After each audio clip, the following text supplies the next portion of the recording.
नमस्कार मंडळी, मी ऑलराऊंडर आकाश जाधव. आपण आलेलो आहोत महाराष्ट्र युवक अध्यक्ष अनुपजी मोरे. आपण लाडाने त्यांना दादा म्हणतो आणि युवकांचे हृदय सम्राट आहेत. पिंपरी चिंचवडमध्ये त्यांचं जे कार्य आहे ते वाखण्याजोग आहे. आज पिंपरी चिंचवडमध्ये भारतीय जनता पार्टीला जे यश मिळाले, 85 जागा निवडून आले, त्यामध्ये आपला पण खालीचा वाटा आहे. त्याबद्दल थोडेसे दोन शब्द सांगा, कसं निवडून आले काय.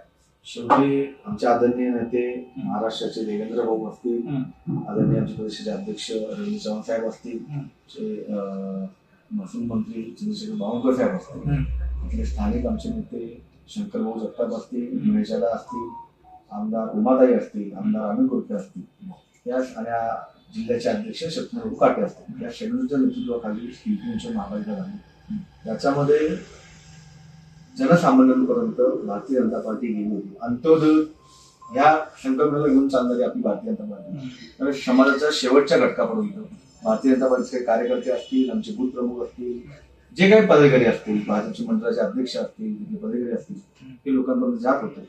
आणि लोकांनी यावेळी विश्वासाने आदरणीय देवेंद्र भाऊ, आदरणीय आमचे पंतप्रधान नरेंद्र मोदी साहेब यांच्याकडे बघून भारतीय जनता पार्टीला घवघवीत यश दिले.